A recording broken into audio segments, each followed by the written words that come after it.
بمعي أبني معي تام ومتنا ينقل حبي تسمى تبلينو ينقل في عتايسة تلقينو تايسة ما نوي رسولتي بليكي البريزيدنت እንዲሁም የዕለቱ የክብር እንግዳ ክቡር ሀጂ አወል አርባ የአፋር ብሔራዊ ክልላዊ መንግስት ፕሬዝዳንት፣ ክብርት ወይዘሮ ዛህራ ሁመድ የፌዴሬሽን ምክር ቤት ምክትል አፈ ጉባኤ፣ ክቡራን ሚኒስትሮች፣ ሚኒስትር ዴታዎች፣ የተከበራችሁ የፌዴራልና የክልል እንዲሁም የከተማ አስተዳደር የሥራ ኃላፊዎችና ከንቲቦች፣ ጥሪ የተደረገላችሁ እንግዶች፣ የዘርፍ ተዋናዮች፣ ባለድርሻ አካላት፣ የተከበራችሁ በ10ኛው የኢትዮጵያ ከተሞች ፎረም የመክፈቻ መርሃ ግብር ላይ የታደማችሁ የሰመራ ሎጊያና አካባቢዋ ነዋሪዎች፣ ክቡራትና ክቡራን እንኳን ለ10ኛው የኢትዮጵያ ከተሞች ፎረም ቀን አደረሰን አደረሳችሁ በማለት የተሰማኝን ልባዊ ደስታ ስገልጽላችሁ ከታላቅ ክብርና ከጥልቅ ኃላፊነት ጋር ነው። ዛሬ እዚህ የተሰበሰብነው እንደ መሪዎች፣ ፖሊሲ አውጪዎች፣ ምሁራን፣ ባለድርሻ አካላት ብቻ ሳይሆን ለሕዝባችን የእድገትና የብልጽግና ሞተር ሆነው የሚያገለግሉ የስበት ማዕከላት ከተሞችን ለመገንባትና የከተሞቻችንን የወደፊት ዕጣ ፈንታ ለመወሰን ለጋራ ራዕይ የቆምን አምዶች መሆናችን ማሳያ ነው። ኢትዮጵያ በራሳቸው መንገድ ፈጣን እድገትና የብልጽግና መደላድል በመፍጠር ላይ ካሉ ሀገራት አንዷ መሆኗን ለሁሉም ግልጽ ነው። ከተሞቻችን በተሰጣቸው የለውጥ መሪነት ሚና አሁንና የመጪውን ትውልድ ጥቅምና ፍላጎት የሚያስከብሩ ስልጡንና ዘመናዊ የፈጠራና የፍጥነት ማዕከላት መሰረት በመጣል ላይ የጋራ ብልጽግና የተረጋገጠባት ኢትዮጵያ እንድትሆን ለማስቻል በርካታ ስራዎች በርብርብ በመሰራት ላይ ይገኛል። የከተሞች እድገት ለኢትዮጵያ ልህቀት በሚል መሪ ቃል ለ10ኛ ጊዜ የኢትዮጵያ ከተሞች ፎረምን ስናካሄድ መላው የከተማ ማህበረሰብ በየደረጃው የሚገኝ አመራርና ፈጻሚ የሀገራችን የለውጥ ጉዞ በላቀ ውጤታማነት ለማስቀጠል ስኬታማ ተምሳሌት የሚሆኑ የከተማ ልማት ምርታዎችንና ስኬቶችን ባስመዘገብንበት ወቅት በመሆኑ ልዩ ያደርገዋል። ክቡር የብልጽግና ምክትል ፕሬዝዳንት፣ ክቡር የክልላችን ፕሬዝዳንት፣ ክቡራትና ክቡራን፣ የከተሞች ልማት በአስተማማኝ ሁኔታ የሚረጋገጠውና ለሀገር አቀፍ እድገት የሚጠበቅባቸውን የለውጥ መሪነት አስተዋጽኦ በአግባቡ ማበርከት የሚያስችላቸው አቅም የሚፈጠረው በዋናነት በከተማ ህዝብና አበይት ባለድርሻ አካላት ተሳትፎና ትብብር ላይ የተመሰረተ አካታች ሁሉን አቀፍ ርብርብ ሲደረግ በመሆኑ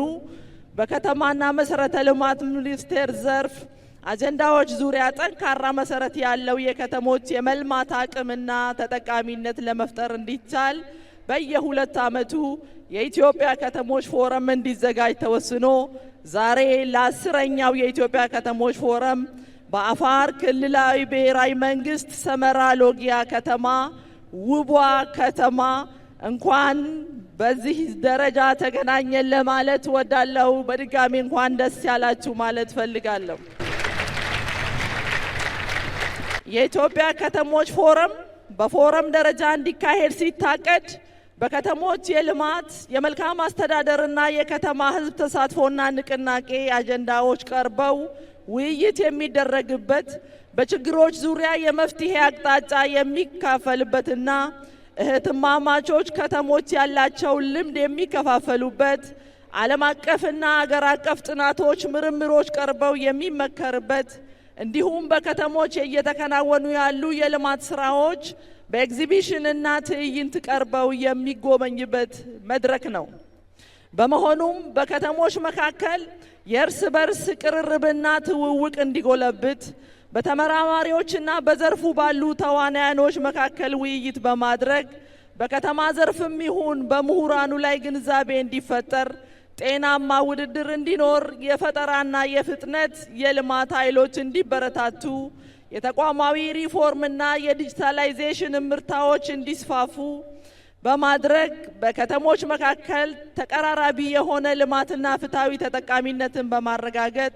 ከተሞችን የብልጽግና ስበት ማዕከላት ለማድረግ ጥረት እየተደረገ ይገኛል። በመሆኑም በከተሞች ልማትና በማፋጠን የዘመኑ ስሉጥና ብልህ ከተሞችን የመፍጠር ስራ ወቅቱ የሚጠይቀው አስተሳሰብና የመከወን አቅም ጋር የሚራመድ መሆኑን ማየት ያስፈልጋል። በዚህ መሰረት የከተሞችን የምግብ ዋስትና በማረጋገጥ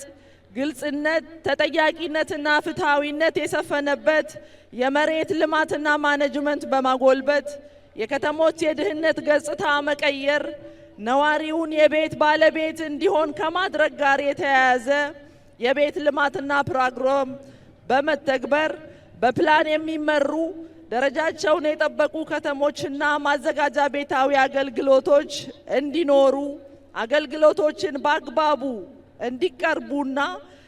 እንዲዘምኑ እንዲሁም የነዋሪው እርካታ ወደ ላቀ ደረጃ እንዲሸጋገር በማድረግ ዓለም አቀፍ ደረጃን የጠበቁ ተወዳዳሪ ከተሞች በመፍጠር የከተሞችን መሰረተ ልማት በማስፋፋትና መልካም አስተዳደርን ለማስፈን ኢኮኖሚያዊ፣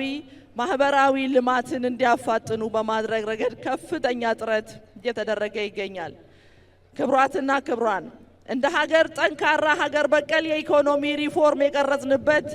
ዘላቂ የ10 ዓመትና ከዛ በላይ እቅዶችን በማሳካት በከተማና በገጠር ትስስር ምርትና ምርታማነትን በማሳደግና የምግብ ሉዓላዊነትን በማረጋገጥ ኢትዮጵያውያን ከተረጂነት ወደ አምራችነት የተሸጋገርንበት ሰው ተኮር መሰረተ ልማት በኮሪደር ልማትና በጣም ከደረጃ በታች የተጎሳቆሉ የከተማ ሰፈሮችን መልሶ በማልማት በወንዝና የወንዝ ዳር ልማት በአረንጓዴ አሻራ ስራችን በኢትዮጵያ ከተሞች የማንሰራራት የብልጽግና ተምሳሌት መሆናቸውን ያሳየንበት በኢትዮጵያ ታምርት የተገኘውን ድል ከውጭ ሀገር ሲገቡ የነበሩ የኢንዱስትሪ ምርቶች መካተት የቻልንበት በተቀናጀ የፊስካል ፖሊሲ አስቸጋሪ ከሆኑ የፋይናንስ ውዝፍ ችግር ወጥተን የማክሮ ኢኮኖሚ ለውጥ ያመጣንበት እውነታ በአግባቡ ለህብረተሰቡ በተደራጀ መንገድ ማስተላለፍ ያስፈልጋል። 10ኛውን የኢትዮጵያ ከተሞች ፎረም ስናከብር ዘርፋችን ለኢትዮጵያ ማንሰራራት ካለው ከፍተኛ ፋይዳ አንጻር በሜጋ ፕሮጀክቶቻችን ለተገኙ ስኬቶች እውቅና በመስጠት በቀጣይ ለኢትዮጵያችን ማንሰራራት የበኩላችንን አስተዋጽኦ አጠናክረን ለመቀጠል ቃል የምንገባበትን መድረክ ጭምር ነው። የኮሪደር ልማት ከተሞቻችን ከድህነትና ኋላ ቀርነት መልክ ከመቅረፍ አንጻር ወሳኝ ሚና በመጫወት ላይ ይገኛሉ። ኮሪደር ከሰው ተኮር መሰረተ ልማት ባሻገር ብዙ ጉዳዮችን አቅፎ የያዘ አዲስ ኢኒሼቲቭ የክቡር ጠቅላይ ሚኒስትራችን ዶክተር አብይ አህመድ ሀሳብ ሁሉም ከተሞች ወስደው በማስገበር ሂደት ውስጥ ሚና እየተጫወቱ ያሉ ስለሆነ ለመላው የከተማ ነዋሪውና አመራሩ ላቅ ያለ ምስጋና እንድታቀርቡልኝ በአክብሮት እጠይቃለሁ።